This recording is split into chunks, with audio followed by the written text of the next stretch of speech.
যে সমস্ত পাগল মানুষগুলো রাস্তায় থাকে তারা কিন্তু মানসিক পাগল, তারা কিন্তু অত্যন্ত বেশি সুস্থ, শারীরিকভাবে অনেক সুস্থ থাকে।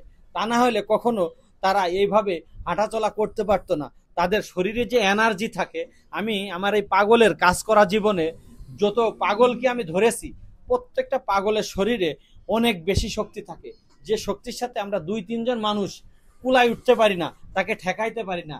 মানুষ সৃষ্টির সেরা জীব, আমিও মানুষ। এই রাস্তার পাশে যারা আছে মাথা বিকলাঙ্গ, মস্তিষ্ক বিকৃতি, মেন্টাল রোগী, তারাও কিন্তু মানুষ।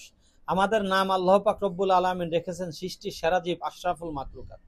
তাই আমরা এরকম মানুষ যেখানেই দেখব তাদেরকে কোনো না কোনোভাবে সাহায্য করার চেষ্টা করব।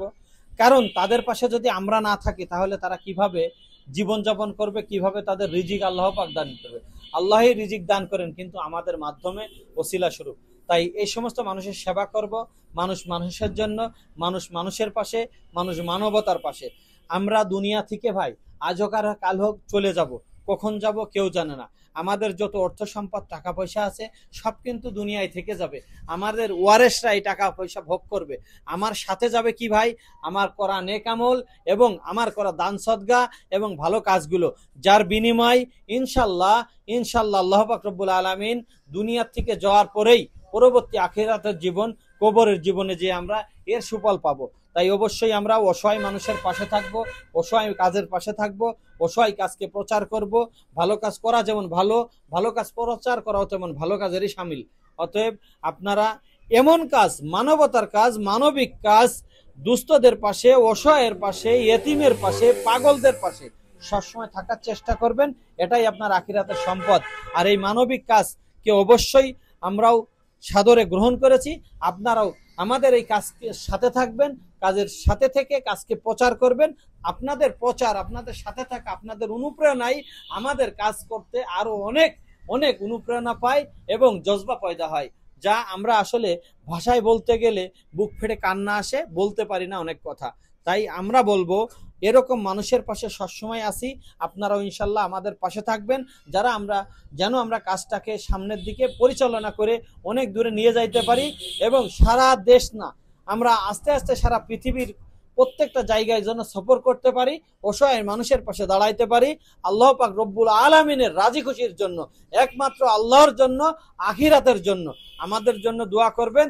আপনাদের কাছে আবারও দোয়া চাই, অবশ্যই আমাদের জন্য দোয়া করবেন ইনশাআল্লাহ। আপনারা জেনে আরো খুশি হবেন বা আপনাদের এইটা দেখতে আরো বেশি আগ্রহ জন্মাবে, এই কথাটা যদি জানতে পারেন যে আমাদের এই বাংলা ভাষাভাষী এই ভিডিও আমি বাংলাদেশে বসে করলেও এই ভিডিওগুলো বিভিন্ন দেশের মানুষ, যেমন Brazil, Malaysia, Saudi, Philippines, Indonesia, South Africa, Nigeria. বাসা কোথায়? আমার জন্মস্থান বাড়ি কুমিল্লা চাঁদপুর। বাবা কুমিল্লা চাঁদপুর। এই যশোরে কতদিন? আজকে 4-5 দিন। যশোরে কি কারণে আসা হয়েছে? আইছিলাম গরিব সাহেব। গরিব সাহেব কেন আইছিলাম? আরো বেটার লোক আইছিলাম। আমি বলছি গরিব সাহেব কেন আইছো? আইসি কিছু সাহায্য তুলতে। সাহায্য তুলতে? তা গরিব সাহেব ওখানে কেন? আর অন্য কোনো মাজারে, কোন মাজারে যাও? সিলেটে গেছিলাম শাহজালালে। শাহজালালে কে স্ত্রী পুত্র নেই কেউ? না বাবা, স্ত্রী নেই, সন্তান নেই, আছে নানি কাছে গেছে। আসলে কি মানুষের জীবন কি এরকম কাটানোর কথা বা এরকম পরিচালনা করার কথা আল্লাহ বলছে? না বাবা, আমার ভাগ্য খারাপ। আমার কর্মদেশে আমার পরিবার তার মা বাবার কাছে গেছে। মানে আপনার স্ত্রী তার মা বাবার কাছে চলে গেছে? মানে আপনার কর্মের কারণে? কারণ এই যে বিভিন্ন জায়গায় ঘুরে বেড়ান যাযাবরের মতো, তার জন্য? না বাবা, তাহলে বয়সী কাম করতাম আর মাজারে মাজারে যাইতাম। মাজারে মাজারে কি কোনো মুসলমান যায়? কি করবো বাবা, মা বাপ নাই। আমি বলতেছি মাজারে মাজারে কোনো বুদ্ধিমান বিবেকবান কোনো মুসলমান যাই পড়ে থাকে। আমার যেমন সংসার আছে, আমার বাচ্চা আছে না, আমার স্ত্রী আছে না, তাদের হক আছে না, তাদের হক পালন করতে হবে না আমার? না আমাকে মাজারে যে পড়ে থাকতে বলেছে আল্লাহ? নাকি আমার স্ত্রী সন্তানের হক আদায় করতে বলেছে, ধর্ম পালন করতে বলেছে? তাই না? মাজারে যায়, মাজারে অবস্থান করে মাজারে যে সমস্ত বর্তমান কার্যকলাপ হয় এগুলো সম্পূর্ণই শিরক এবং কুফরি অন্তর্ভুক্ত, যেখানে এই সমস্ত করলে মানুষের ঈমান থাকে না। আপনারা তো বোঝেন না, পাগলের মতো বেড়ান। মানে দুনিয়ায় আপনি মানুষের কথা- আল্লাহ পাক আপনাকে কথা দুনিয়ায় বাস্তব পাঠাইছেন বাবা। তার গোলামি করার জন্য, আল্লাহর গোলামি করার জন্য। অথচ আপনি গোলামি করেন মাজারের, তাহলে কি ঈমান আল্লাহ থাকলেন না কুফর আল্লাহ হলেন?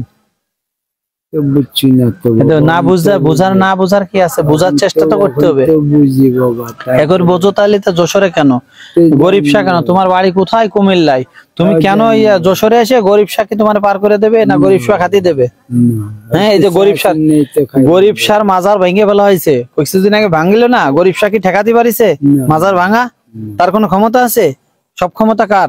উপর আল্লাহ। উপর আল্লাহর না, একমাত্র আল্লাহর। উপর আল্লাহ বললি তাহলে আরো আল্লাহ আছে, একমাত্র আল্লাহ। হ্যাঁ, উপর থেকে কুল হু আল্লাহু আহাদ, আল্লাহ এক অদ্বিতীয়।